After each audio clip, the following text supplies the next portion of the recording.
In February 1941, a junior German general arrived at the Libyan port of Tripoli.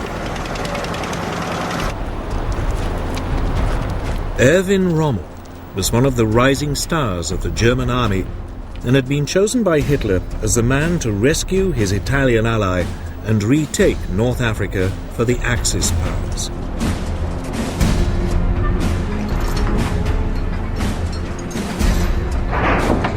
The first units of his Afrika Korps were soon landing.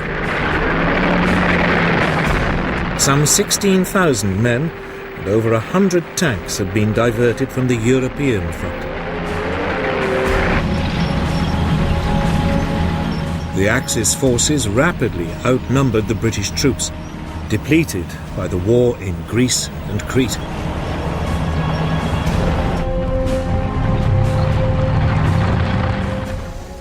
Rommel advanced towards the British positions at El Agheila and attacked.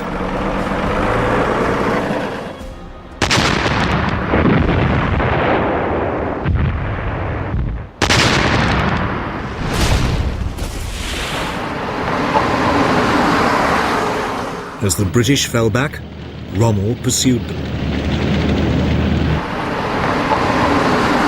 In a matter of weeks, the Allied soldiers had been pushed all the way back to the Egyptian border.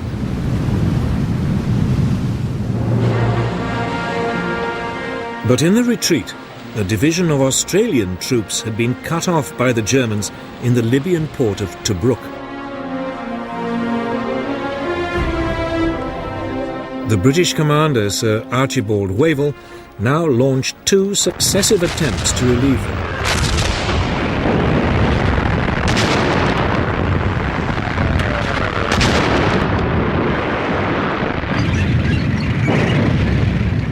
Both were fought off by Rommel's now well-encamped troops. The Germans massively outgunned the British.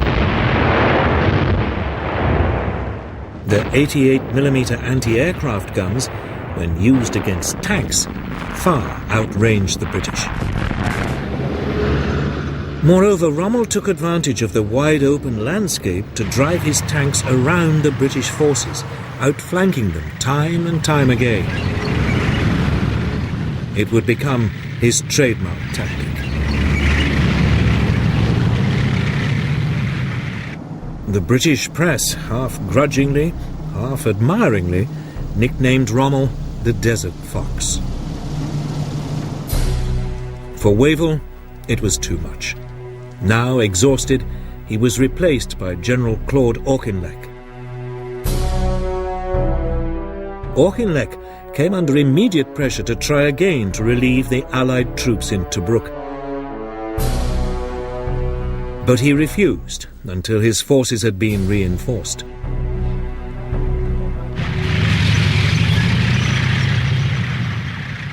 Then, on November the 18th, 1941, he launched a major assault.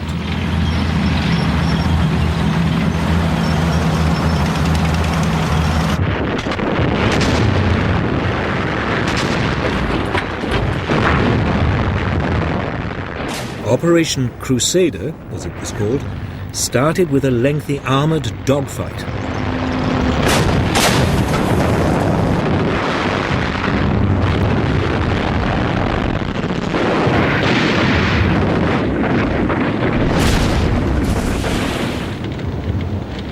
Again, the British tanks suffered heavy casualties. But the infantry slowly moved forward.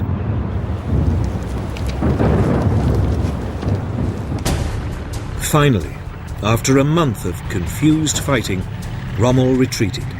Tobruk had been relieved. The Axis units fell back along the coast, all the way to their starting point at El Agheila.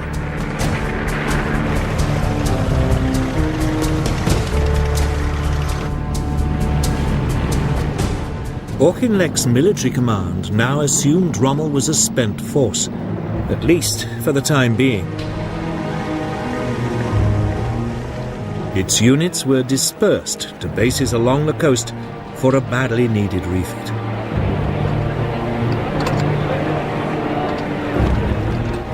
It was a mistake.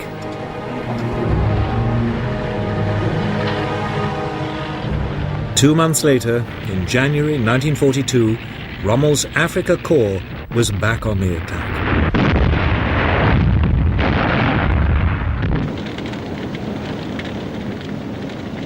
It quickly brushed aside the forward units of a now unprepared British army.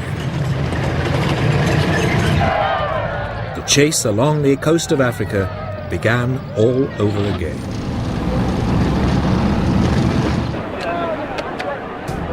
The Allies fell back towards a new defensive line just west of Tobruk.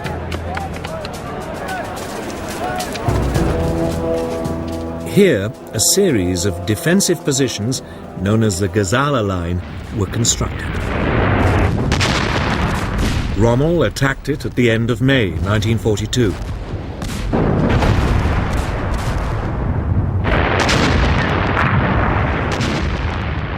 Once again, he swung his armour around the British forces in a great outflanking movement and came in behind the British positions.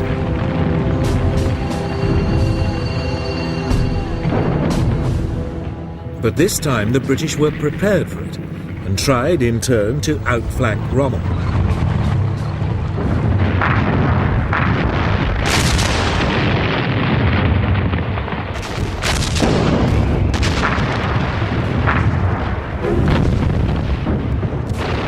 The fighting lasted for 3 weeks as each side tried to outmaneuver the other.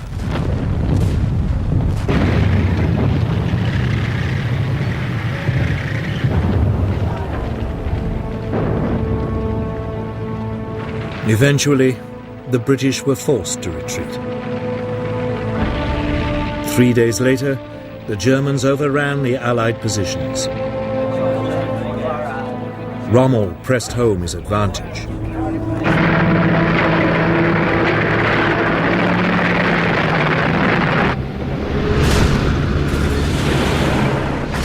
The British withdrawal threatened to become a rout.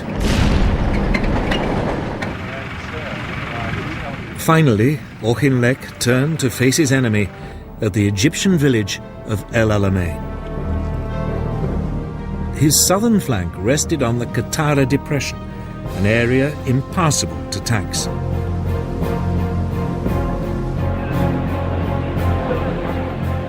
On July the 1st, 1942, Rommel attacked again.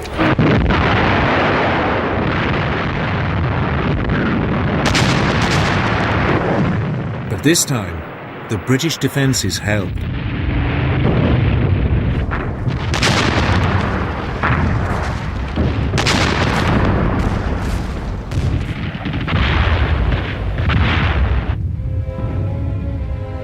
Rommel, with his supply lines stretched and now seriously short of fuel, was forced to give up.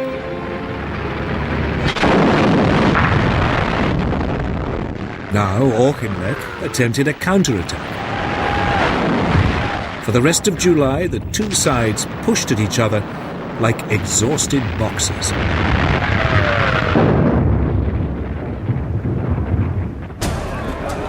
Churchill was furious at the lack of British progress and now visited Egypt.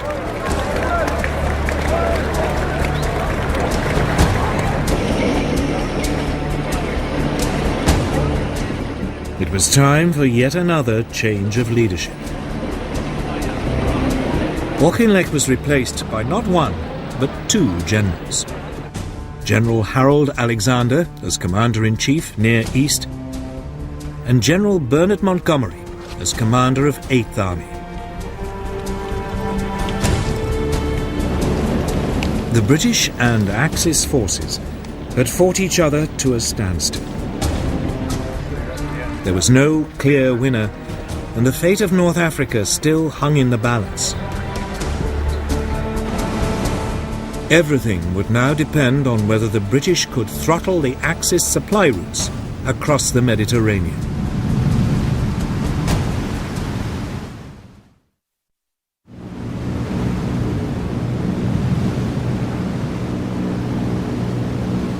For the first months of World War II, the Allies had enjoyed unchallenged control of the Mediterranean Sea.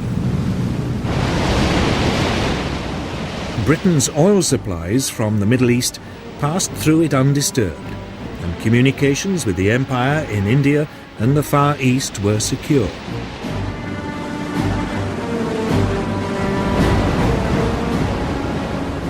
Italy's entry into the war changed all that. Its naval fleet was modern and well equipped. The Italians now concentrated their fire on the strategically crucial British-controlled island of Malta.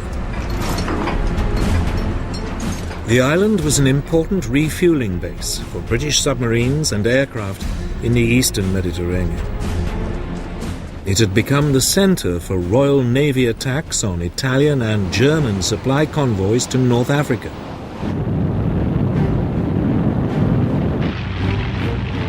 In summer 1940, Italy bombed it.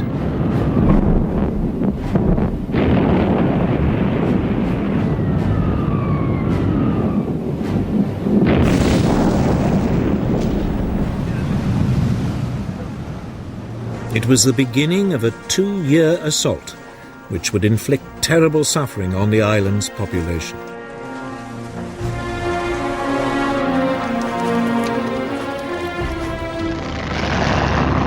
Yet for all Malta's strategic significance, Britain was caught on the hop.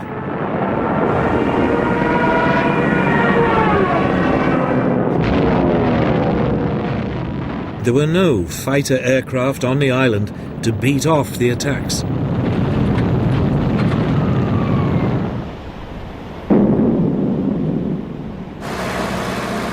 Then, almost by accident, 4 Gladiator fighter biplanes were found in crates on the island. They were hastily assembled.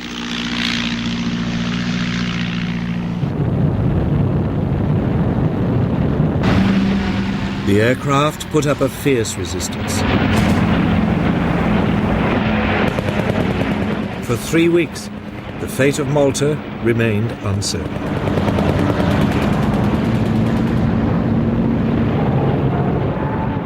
Then, finally, British fighter reinforcements arrived, and the Italian bombers were temporarily beaten off.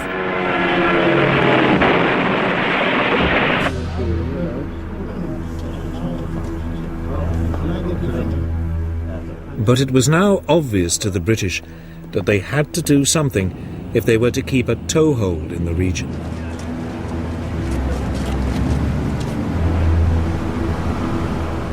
That winter, Britain launched what it hoped would be a knockout blow against the Italian Navy.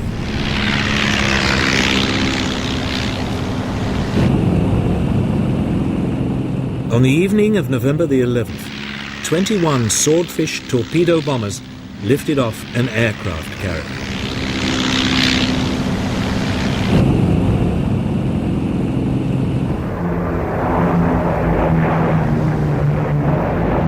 They swept in on the Italian fleet, anchored in its base at Taranto. The Italians hadn't expected it.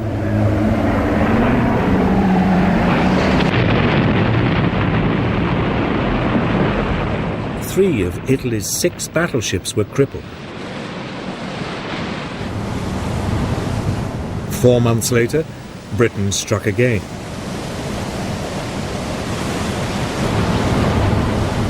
The Italian fleet was again caught off guard off the coast of Greece.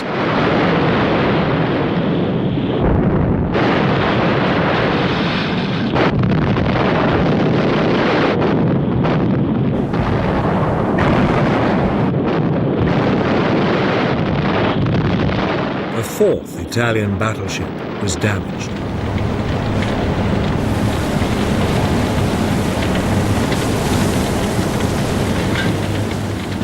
Mussolini's challenge to the British Navy was finished.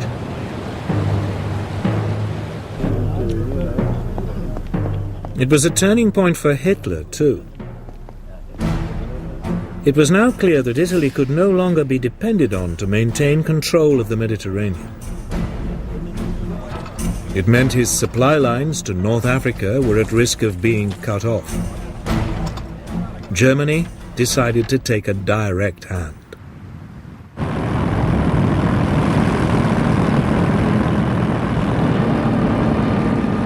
In early 1941, the Luftwaffe bombed Malta.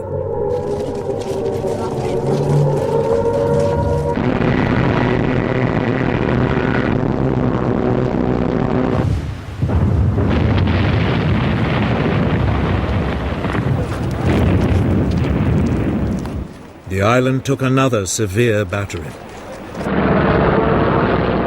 The attacks continued, month after month. Yet the British garrison hung on.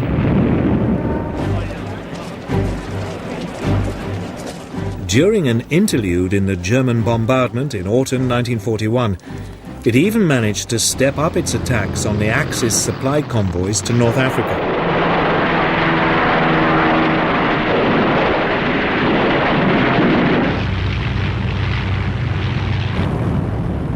Then the Luftwaffe resumed the assault.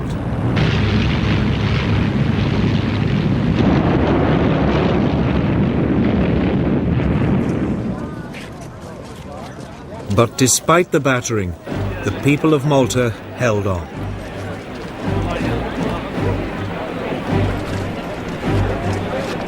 The following spring, in April 1942, they received a unique honor for the heroism they had shown under 4 months of devastating Axis bombardment. The island was awarded the George Cross, Britain's highest award for civilian courage.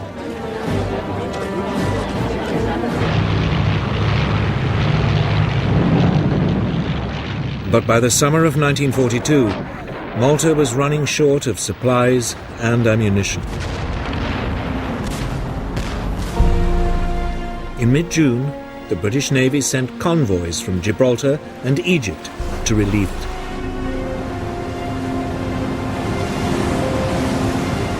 But the Germans were waiting.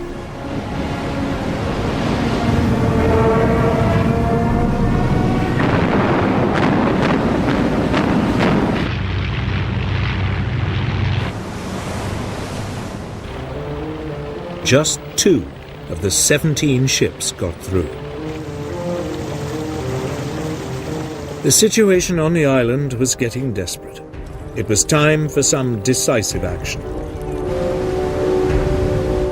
In August, Britain launched Operation Pedestal, the biggest convoy ever sent to Malta. 14 merchant ships entered the Mediterranean through the Straits of Gibraltar. They were accompanied by a large naval escort.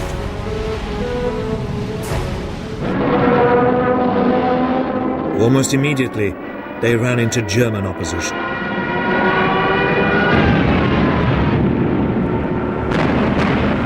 For 3 days, there was a ferocious sea battle as Axis submarines and aircraft attempted to stop and sink the convoy.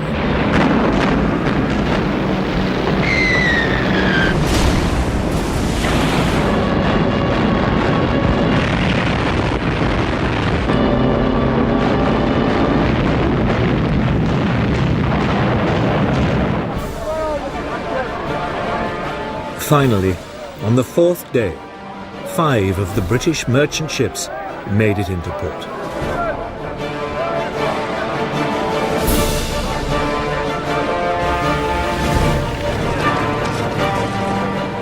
They brought with them just enough supplies to keep the island going. Malta had been rescued. It meant the Allies could continue to harass the Axis supply lines to North Africa. It was a strategic advantage that was about to prove crucial to the future of what would happen in North Africa.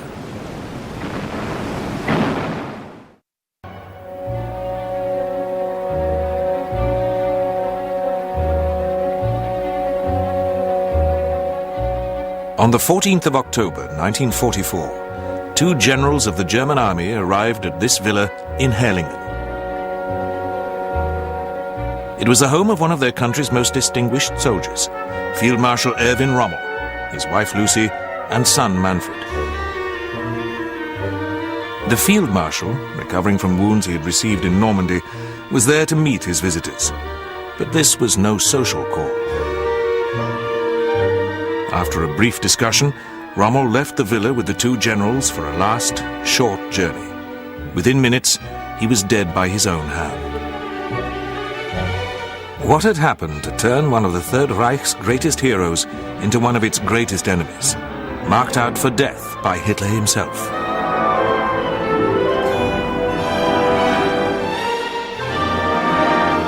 Rommel had been a loyal servant of Adolf Hitler, but Rommel's reputation has never been stained by the crimes of the Nazi regime. Rommel was laid to rest as a hero, but his death had been ordered by his Führer. The preparations for his funeral had been put in hand while he was still alive. The wreaths ordered, the tributes written in advance. It was all a charade, a matter of public relations.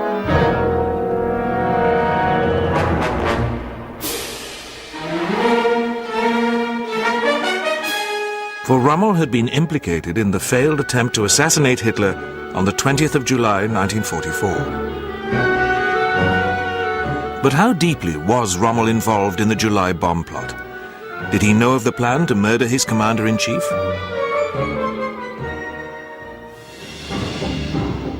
From 1941, the reputation of Erwin Rommel had overshadowed that of all other German generals. A remarkable achievement for a commander whose victories were won in a theatre seen by Hitler as a sideshow. In part, Rommel's reputation was fostered by Hitler himself, who had chosen two men, Rommel and General Edvard Dietl, to be his soldiers in sun and snow, to satisfy the German public's craving for dashing military heroes.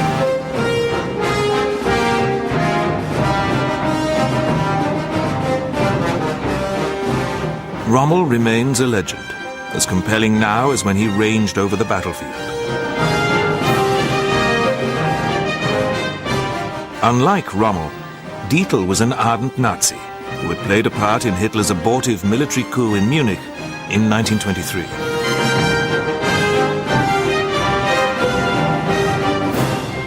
Dietl remained a general in the snow, dying in a plane crash in Lapland in 1944. It is Rommel who remains to capture the imagination.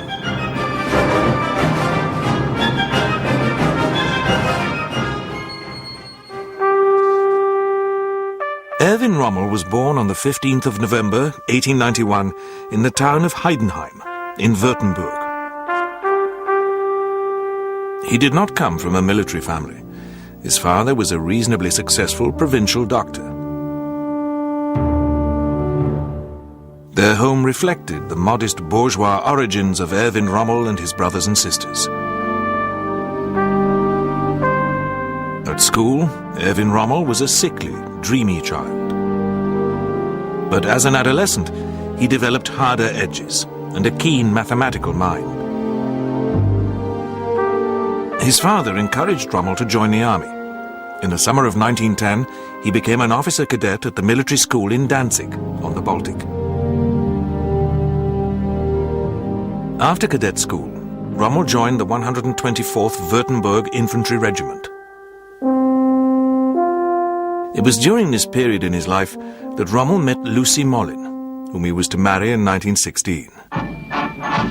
The military world in which Rommel matured was one of simple, unquestioning loyalties, duty to the Kaiser and to the fatherland. Even at this early stage in his career, however, there was something that marked the young Rommel out from his contemporaries. He was a teetotaler and non-smoker, dedicated to his profession. Soon Rommel's professionalism and that of the German army would be tested in the heat of battle. In September 1914, Germany went to war. For more than 2 years, Rommel remained on the Western Front. where the hopes of quick victory were replaced by the charnel house of trench warfare.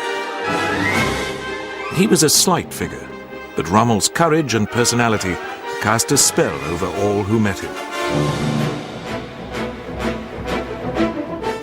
The autumn of 1917 found Rommel in Italy, commanding a battalion of mountain troops.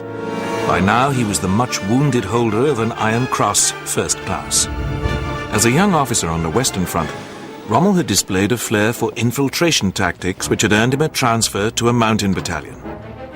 These units were designed to perform special tasks in small battle groups, whose commanders were allowed a freedom of action far greater than would normally be permitted by their rank. This presented Rommel with the perfect opportunity to demonstrate his dash as a commander.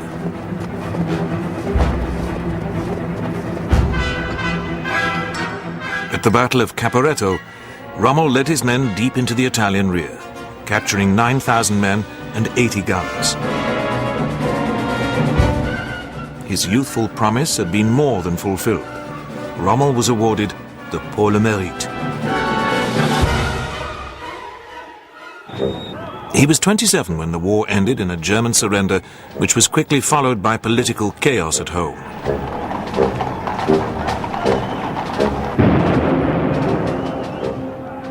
To the humiliation of defeat was added the occupation by Allied troops of the west bank of the Rhine. Crippling war reparations were imposed on Germany and its army reduced to 100,000 men. Herein lay the seeds of future conflict.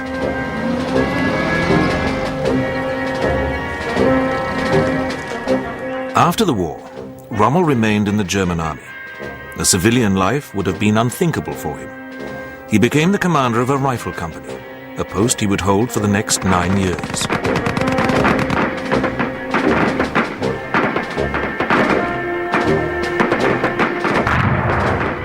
Later, Rommel would train budding company commanders as an instructor at the war school in Dresden. Haunted by the slaughter of the trenches, Rommel declared that, first and foremost, he wanted to teach the army's future company commanders how to save lives. In October 1933, Rommel was given command of a Jaeger battalion in the Harz Mountains. It was here in 1934 that he met Adolf Hitler, now Chancellor of Germany, for the first time. Rommel refused to mount the planned parade of his troops until Hitler's SS guard, the Leibstandarte, had been removed. It was a remarkable act of courage on the part of an obscure colonel so slight that his helmet looked like a coal scuttle.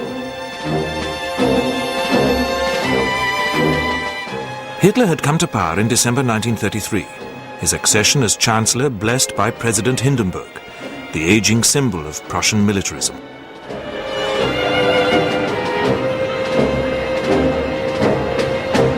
Soon Germany was marching to a different drum, and Hitler had donned a military mantle. The passing of the old German military order was symbolized by the burial of Hindenburg at the massive monument raised to him in East Prussia, scene of a crushing victory over the Russians in 1914. Hitler now bound the German army to him with a personal oath of loyalty. As head of state and commander-in-chief of the armed forces, he was the dictator of Germany. Rommel and Lucy now had a son, Manfred. Rommel was still completely non-political, a soldier, pure and simple, uncomfortable in civilian clothes. He reserved his contempt for the Sturmbataillung, or SA, the Nazi Party's million-strong private army of stormtroopers whose ambition was to absorb Germany's small professional army in a process of permanent revolution. The SA was as big a threat to Adolf Hitler as it was to the army. In June 1934, Hitler removed the threat and secured the loyalty of professional soldiers like Rommel by ordering the murder of the SA leadership. The SA still marched, its torches blazing, but its teeth had been drawn.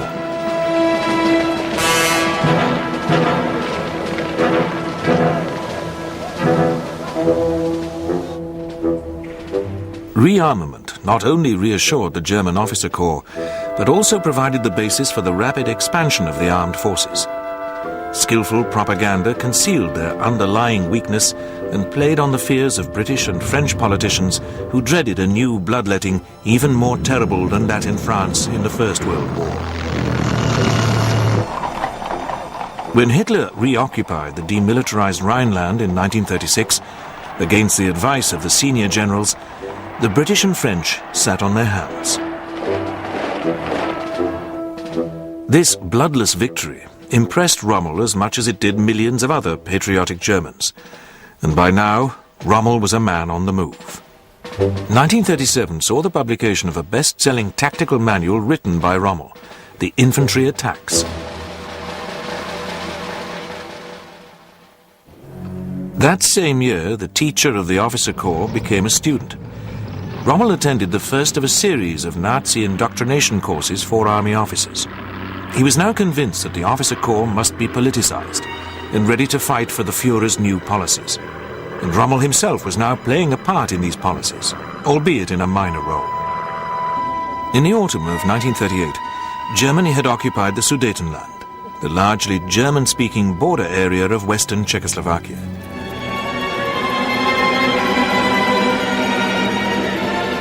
When the triumphant Hitler arrived in the Sudetenland, his escort for the occasion was provided by a battalion under the command of Rommel. Rommel then enjoyed a less successful attachment with the Hitler Youth Movement, during which he fell out with its unappetizing leader, Baldur von Schirach. Soon a German soldier's duty to fight for the Führer's policy would be transferred from the parade ground to the battlefield.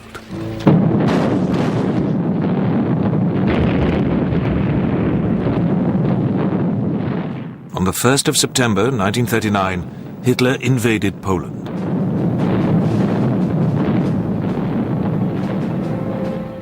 Rommel, now a major general, commanded the Führer's personal headquarters in Poland. Walking at Hitler's side in the campaign, and traveling with him in his curiously named command train, America, Rommel exulted that soldiers are worth something again. But Rommel, the simple soldier, was blind to the terrible fate already enveloping the conquered Polish nation. In Poland, the German army and air force had demonstrated, albeit in limited form, the new theory of blitzkrieg, or lightning war. 6 months later, in the Battle of France, the combination of armor and air power would overwhelm the French army and the British Expeditionary Force. Rommel was now commanding 7th Panzer Division. In middle age, and after a lifetime service in the infantry, he proved himself to be a master of armored warfare, as the French discovered to their cost.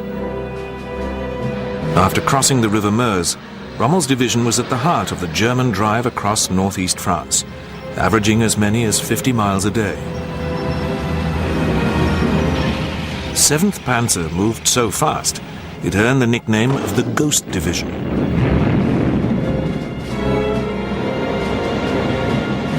But the havoc it left in its wake was all too real.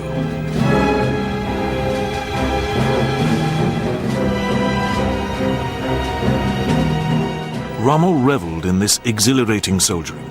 He wrote to Lucy, "I've been in action for days on end, constantly on the move in tank, armored car or staff car. There's no time to sleep at all. In a mechanized division, you've got to be so damned fast. So far, I have been." By the end of May, 7th Panzer had trapped half of the French First Army, and within 48 hours, Rommel was recounting his success to Hitler at the Führer's headquarters in the Ardennes. The bond between Hitler and Rommel was strengthened when the Führer greeted him with the words, "We were all very worried about you." Back in action, the Ghost Division raced over the River Somme, scene of the terrible carnage in the summer of 1916, and, under a broiling sun, turned north towards the Channel coast.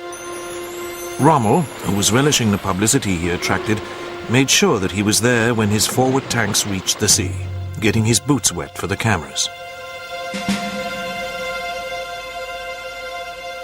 At Saint-Valery, Rommel took a dozen French and British generals prisoner, including Disconsolate General Fortune of the 51st Highland Division. By now, Rommel and 7th Panzer had taken nearly 100,000 prisoners.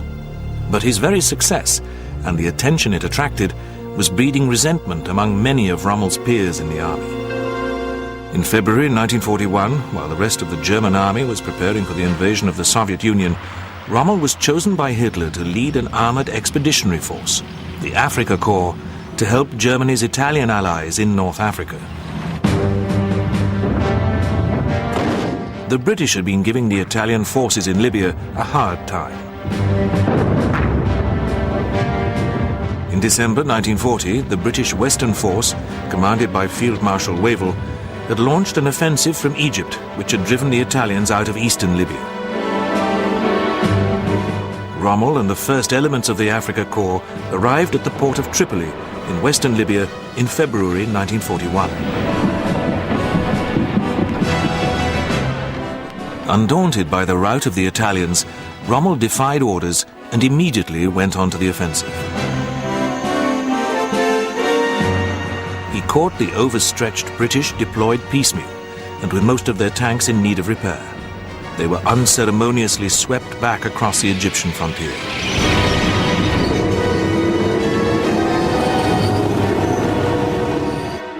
The desert gave Rommel the opportunity to exploit his flair for the tactics of ruse and bluff. He concealed the weakness of his armor from the British with dust clouds raised by convoys of trucks, which suggested a much larger force than he had at his disposal. For Rommel, victory was always sweet, but never sweeter than when he had fooled his opponent into a premature and needless withdrawal or surrender.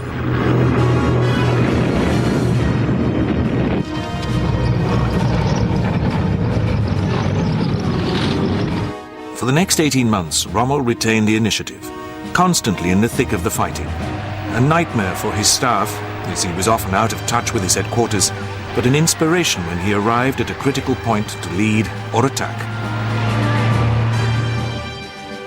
The Desert War was a seesaw affair, confined to leaps along the Mediterranean coast, from supply point to supply point, and swinging hooks delivered through the desert. Rommel's first offensive had carried the Afrika Korps across the western border of Egypt and brought the port of Tobruk, held by the Australians, under siege. In November 1941, a new British commander, General Auchinleck, launched a counter-offensive which shunted Rommel westward, but failed to cut off the Afrika Korps' retreating columns.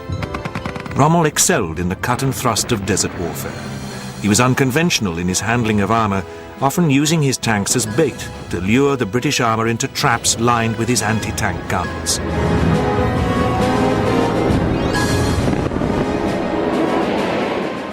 The fighting in the Western Desert was a soldier's war, in which both sides respected each other and their prisoners.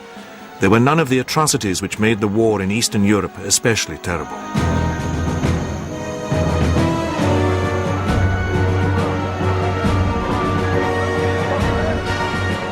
Out of uniform, the Desert Fox was disarmingly ordinary, a small, balding man with a head which seemed too big for his body. In action, flying into the front line in his Fiesler Stork, Rommel was an electrifying figure.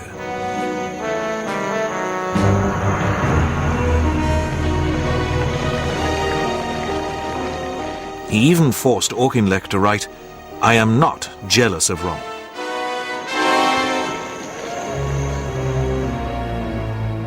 In January 1942, Rommel resumed the offensive.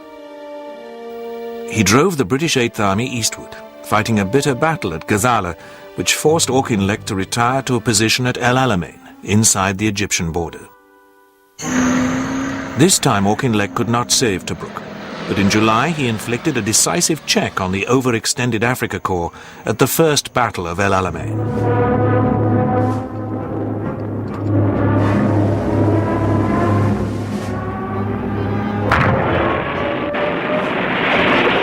It saved 8th Army, but did not save its commander. The British Prime Minister, Winston Churchill, decided to dismiss Auchinleck, later likening the business to shooting a noble stag. Auchinleck's replacement was General Bernard Montgomery, who arrived in North Africa when the weight of numbers was turning in favor of 8th Army. British fighter bombers were playing havoc with the Afrika Korps' Mediterranean supply convoys. Rommel was now a field marshal, but a baton was no substitute for the oil and tanks the Afrika Korps had been denied. Exhaustion and illness sapped its commander's strength.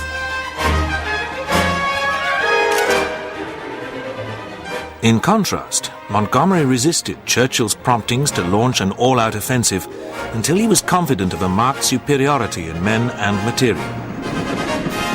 Like Rommel, he was haunted by the senseless waste he had witnessed in the First World War. Like Rommel, he was a husbander of men's lives, although Monty's methods were those of caution rather than daring unorthodoxy. Monty kept a portrait of his charismatic opponent in his caravan headquarters, the better to get to know the enemy. Rommel did not return the compliment.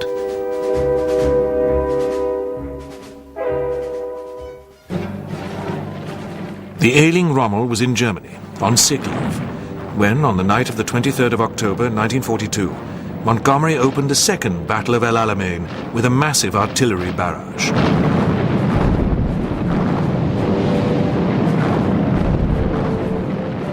Rommel came hurrying back to North Africa, but could not stem the breakthrough made after a week-long infantry slogging match by 8th Army's tanks.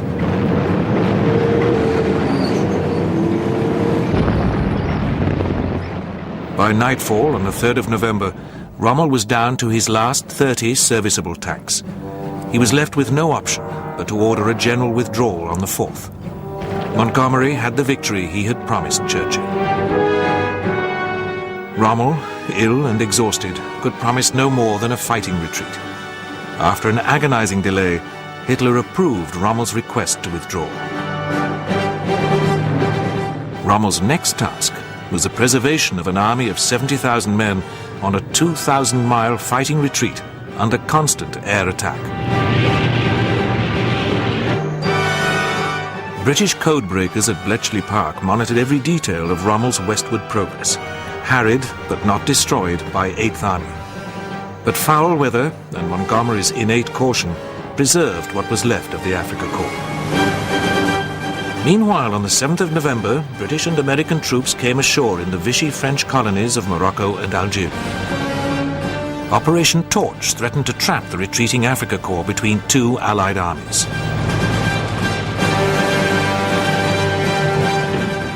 The Torch landing force had the men and machines, but as yet did not possess the fighting mettle of the Afrika Korps. When they came face to face with Rommel's retreating veterans, the raw troops of the American Second Corps were given a savage mauling at the Kasserine Pass. But Rommel was now on the edge of physical collapse, like a marathon runner tottering towards the tape. Victory at Kasserine had freed him to turn south to square accounts with the pursuing 8th Army. But he was repulsed at Medellin on the 6th of March.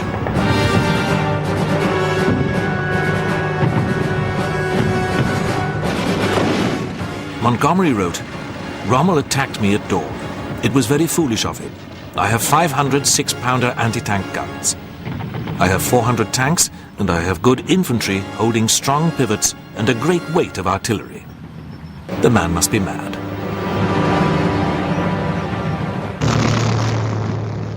Within a month, Rommel had left North Africa for good. Far away in his headquarters in East Prussia, Hitler refused to allow the Afrika Korps to withdraw to Sicily. The Führer had just lost one army in Russia, at Stalingrad, on the banks of the Volga. He would now lose another on the shores of the Mediterranean. When Rommel had recovered his health, he was ready once more for active command.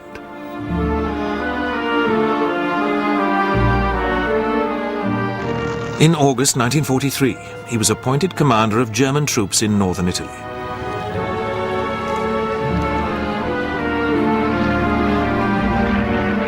German strategic horizons were now shrinking. In 1942, at Hitler's headquarters in East Prussia, Rommel had discussed with the Führer Plan Orient, the seizure of the rich oil fields of the Middle East. Now the European perimeter of the Third Reich was under threat.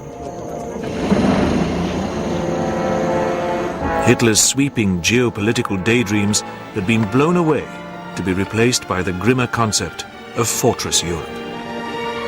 Rommel was now to be the architect of concrete barriers rather than sweeping battle plans. At the end of 1943, Rommel was appointed commander of Army Group B in northern France, under the Commander-in-Chief West, Field Marshal Gerd von Rundstedt. At the top of Rommel's agenda was the strengthening of the so-called Atlantic Wall, the Third Reich's western perimeter defense, which propaganda claimed stretched some 1,700 miles from the North Cape to the Spanish frontier. But in reality, only the most sensitive sectors were fortified. Within weeks of his arrival, Rommel had increased the rate of mine-laying from 40,000 a month to over 1 million.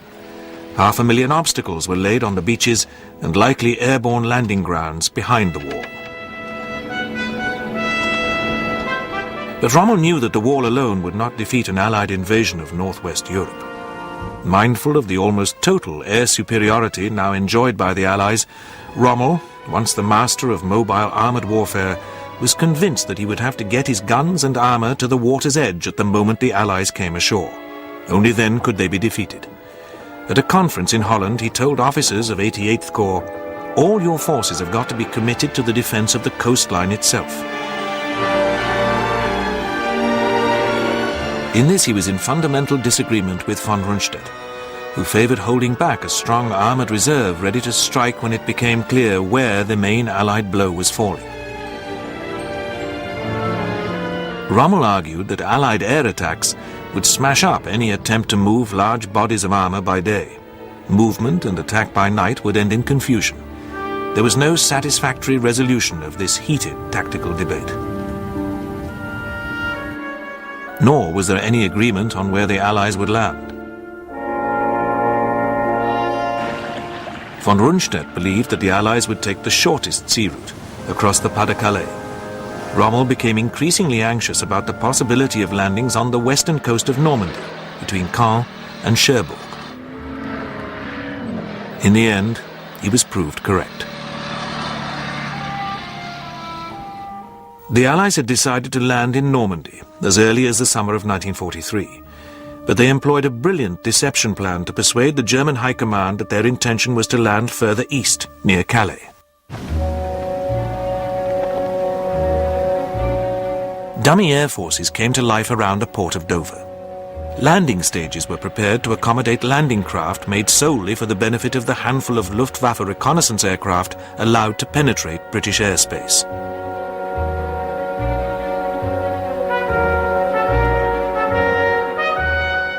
Phantom radio traffic from a handful of mobile transmitters created an American First Army Group in southeast England, poised to breach the Atlantic Wall in the Pas-de-Calais, the invasion route favoured by the German High Command. Its highly visible commander, General Patton, was real enough, but his destination, weeks after D-Day, was to be Normandy. The Germans swallowed the bait. Meanwhile, on the other side of the hill, another top-secret operation was underway, a plot to assassinate Adolf Hitler. The war had seen several attempts to kill Hitler, not all of them genuine. In November 1939, a bomb exploded 20 minutes after he had left his annual reunion with old Nazi comrades in Munich. It had been planted by the Gestapo, with the aim of increasing the Führer's popularity. The beer hall farrago and the propaganda funeral of those killed in the blast did not deter the genuine military and civilian plotters. Among them were two staff officers in the German army, Major General Baron Henning von Tresckow and Captain Fabian von Schlabrendorf.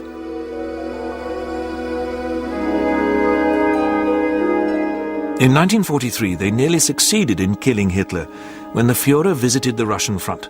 They placed a brandy bottle, packed with British plastic explosive, aboard the aircraft which was to fly the Führer back to his headquarters at Rastenburg. But the bomb had a faulty detonator cap. It failed to explode, and the bogus brandy bottle had to be retrieved from Rastenburg by the gallant Tresckow. Hitler, it seemed, had a charmed life.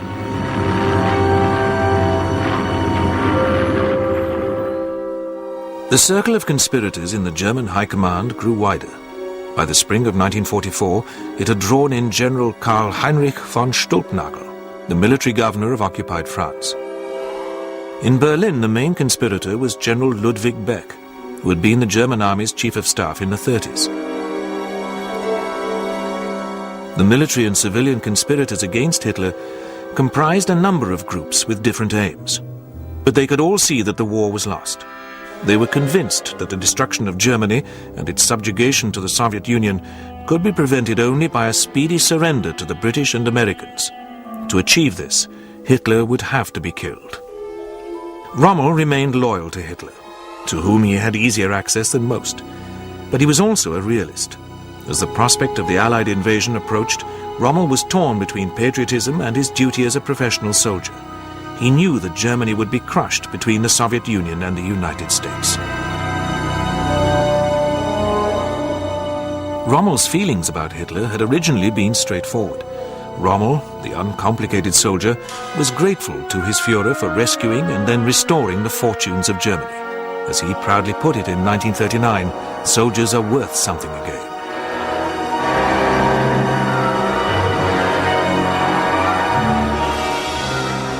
But the gathering evil which had accompanied this revival, indeed had fueled it, was beyond Rommel's comprehension. Nevertheless, Rommel's loyalty to the Nazi regime was being severely tested. He was eventually to conclude that if the Allies gained a foothold in France, Germany's only option would be to seek peace with the British and Americans. Then the three of them could march east against the Russians. This might have been militarily feasible, but it was political fantasy. Rommel's reasoning, like his character, was without guile. But it was to draw him into deadly danger. Rommel was ignorant of the plans to kill Hitler, but a senior officer who was well aware of what was afoot was his new chief of staff, Lieutenant General Hans Speidel. Speidel, a laconic fellow Württemberger, was up to his neck in the plot to kill Hitler. Now he was working alongside Rommel in the latter's headquarters in the chateau of La Roche-Guyon, near the River Seine. The defenders of the Atlantic Wall were readying themselves for the Allied invasion, but none of them, from the humblest private to the exalted commander of Army Group B, knew where or when it would come. The Allied deception plan had worked its spell.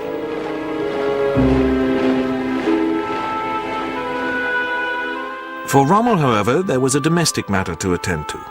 His wife Lucy's 50th birthday was on the 6th of June. On the 4th of June, Rommel left La Roche-Guyon for Herlingen. Speidel remained in charge of Rommel's headquarters.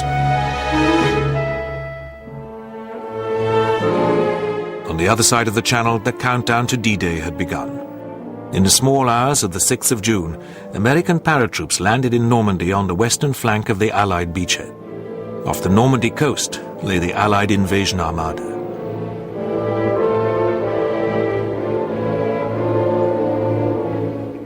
With the dawn came bombardment from the air and from the warships lying off the coast.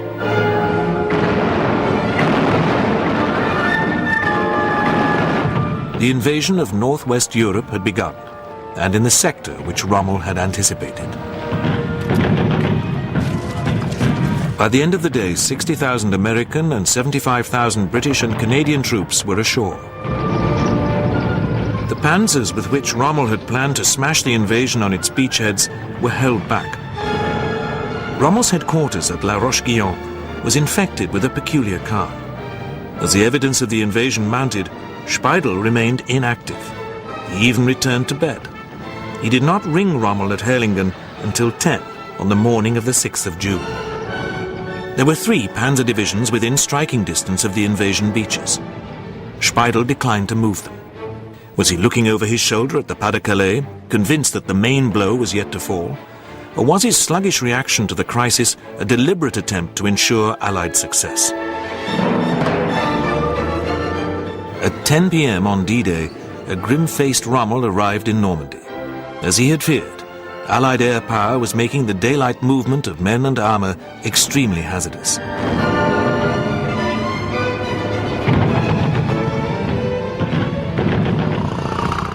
Displaying all his old energy, Rommel now threw himself into the battle which was raging in the sunken lanes and hedgerows of the Normandy bocage.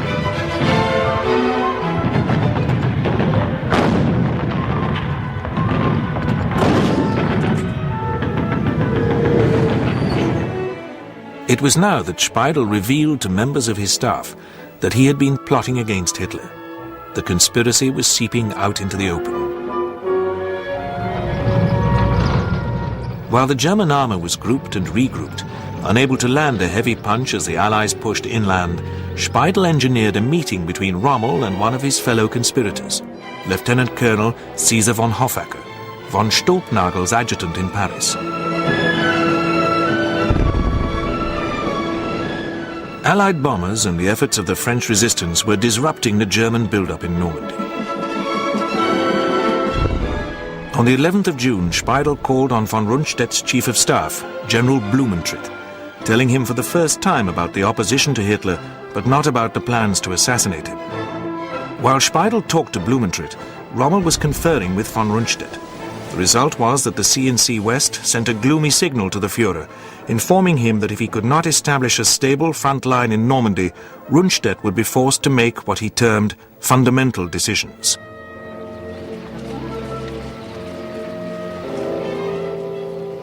As Speidel and Rommel motored back to La Roche-Guyon, Speidel attempted to draw his chief into the circle of conspirators, playing on the Field Marshal's troubled conscience over the stories of the death camps established in eastern Poland.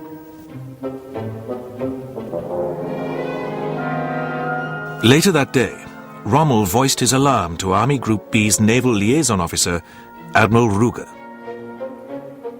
Pacing the grounds of La Roche-Guyon after dinner, Rommel suggested to Ruger that the German army in the west should surrender.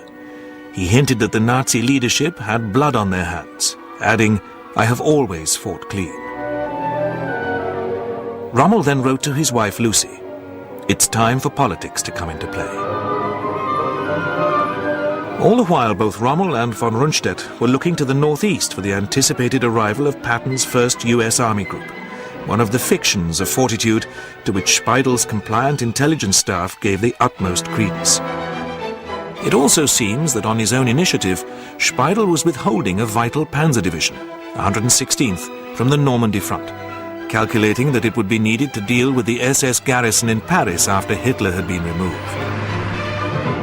By the 15th of June, Rommel was sufficiently depressed by the overall situation in Normandy to compare it with the dark days of early November 1942, when he'd been forced to concede defeat at El Alamein. He demanded that a representative of the High Command come to Normandy to see for himself the odds against which his troops were fighting. He was in for a surprise. On the morning of the 17th of June, Hitler arrived in France to meet his generals. The Führer had divined that Rommel was in the same mood which had overtaken him before the retreat from El Alamein. The line of retreat from Normandy led straight to Berlin. Rommel, von Rundstedt and their respective staffs traveled to meet Hitler at his headquarters near Soissons. In this bunker complex, 300 miles from the fighting in Normandy, Rommel and von Rundstedt confronted the Führer. In the presence of Hitler, Rommel seemed to regain much of his old confidence. For the last time, the Führer cast his spell. He told Rommel that thousands of V-1 rockets were now raining down on a defenseless London, an exaggeration which seemed visibly to put a new spring in the Field Marshal's step. It would not last. On the 26th of June, the Americans broke through at Saint-Lô and began to seal off the Cotentin Peninsula. To the east, Montgomery was hammering away at Caen.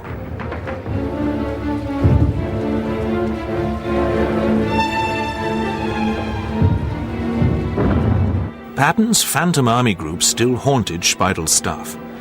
On the 27th of June, it warned that there were huge forces in southern England readied for an invasion in the Pas-de-Calais. In fact, there were only 12 divisions on the other side of the Channel, all of them destined for the fighting in Normandy.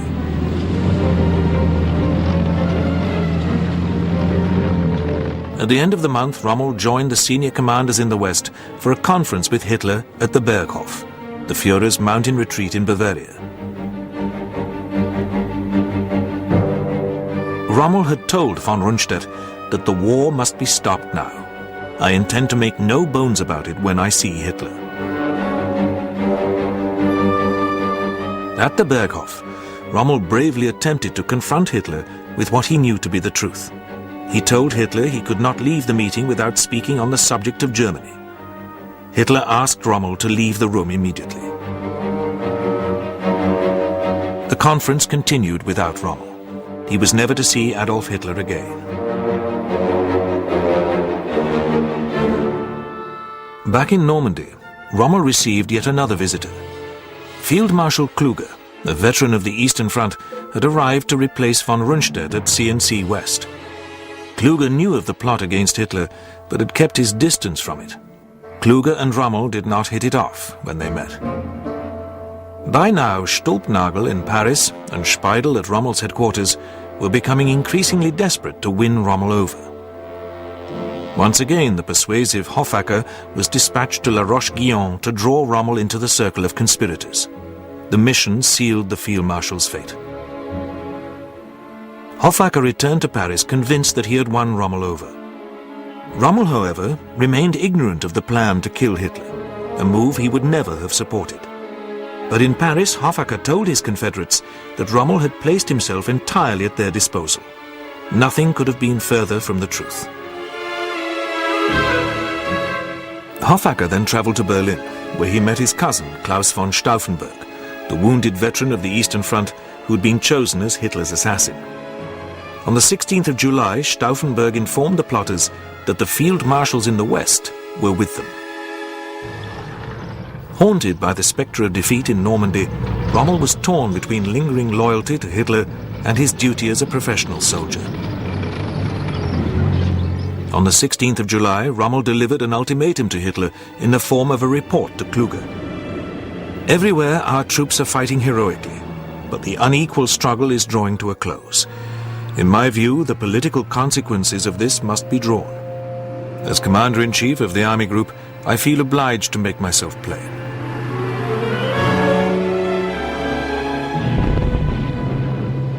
Time was running out for Rommel. The roads on which he drove 250 miles a day in his powerful staff car were regularly strafed by Allied fighters. On the ground, the team from the British Special Air Service, the SAS, were keeping a watch on La Roche-Guyon and awaiting the arrival of a hit squad to assassinate Rommel.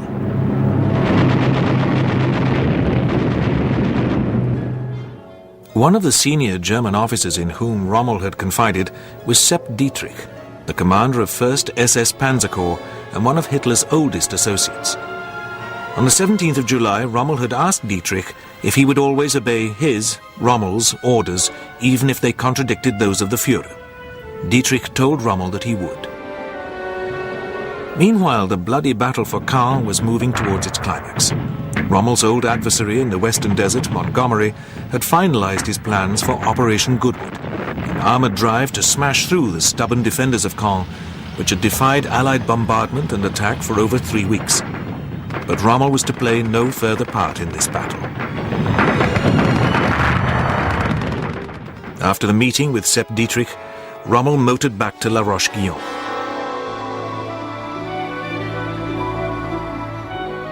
At 6 p.m., his staff car was attacked by 2 Spitfires. Rommel's driver was killed, and Rommel received serious head wounds. One of the Spitfire pilots caught their target with his gun camera. Rommel's luck had run out.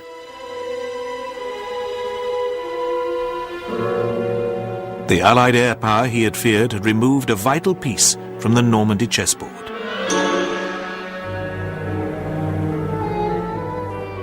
Rommel regained consciousness in the Luftwaffe hospital in Bernay on the 18th of July. The struggle for Caen had been his last battle. 2 days later, at Hitler's headquarters in East Prussia, von Stauffenberg placed a briefcase bomb under the table at which Adolf Hitler was holding his daily conference.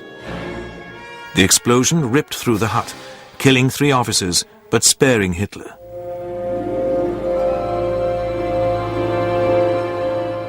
The next day, the Führer greeted the Italian dictator Mussolini at Rastenburg.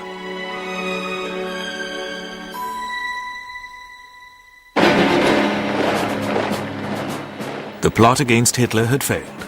In Berlin, troops loyal to Hitler moved quickly against the conspirators. Many of the ringleaders, including von Stauffenberg, were summarily executed. Others faced torture and then trial in Berlin before the People's Court, presided over by a fanatical Nazi, Roland Freisler. Freisler's personal reign of terror ended when he was killed in an air raid, as he was about to open the trial of Fabian von Schlabrendorf. The brave von Schlabrendorf survived the war. In France, von Kluge, who had hung back from joining the conspiracy, was to commit suicide when relieved of his command and ordered back to Germany. Rommel, recovering from his wounds at home in Herlingen, also fell under suspicion. 2 days after the bomb exploded at Rastenburg, he had told Speidel from his hospital bed that the incident would have undreamt-of repercussions. Dread spread through the conspirators. Summoned to Berlin, von Stulpnagel botched a suicide attempt. In his resulting delirium, he was heard murmuring Rommel's name.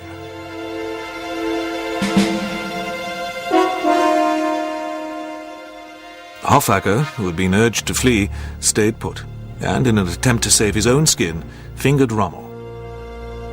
Hoffacker was hanged in December.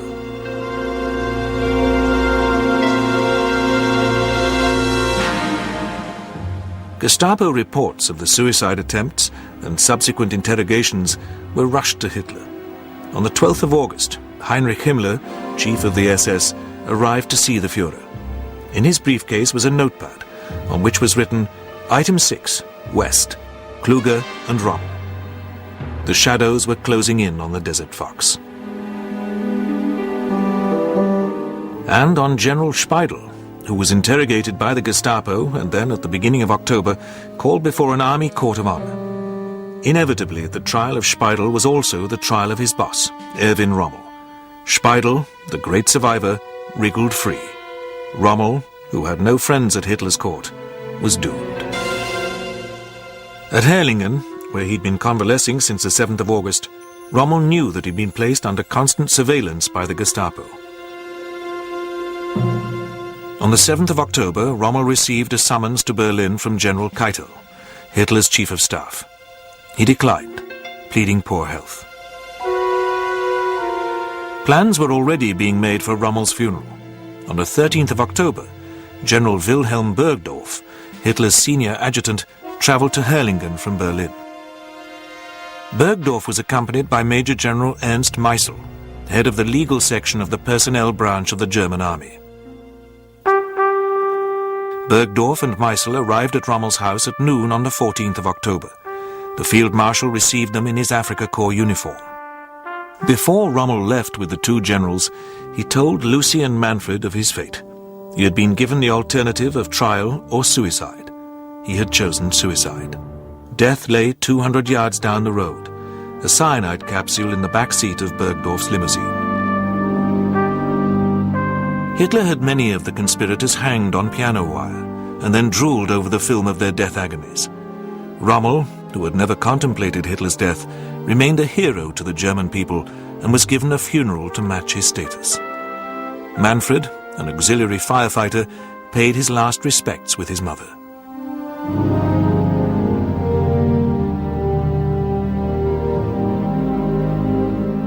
Before he drove off with Burgdorf and Meissel, Rommel had told Lucy that he did not fear trial and was innocent of any involvement in the plot to assassinate Hitler.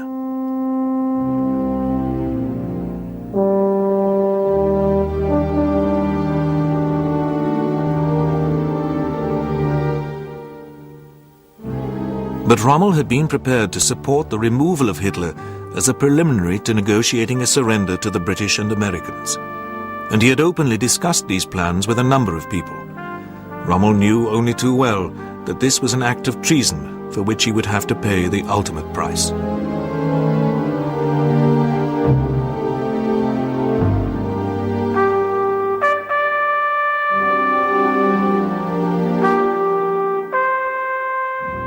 Rommel never feared death.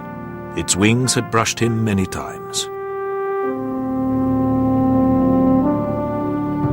He was a patriot, and above all, the general in the sun.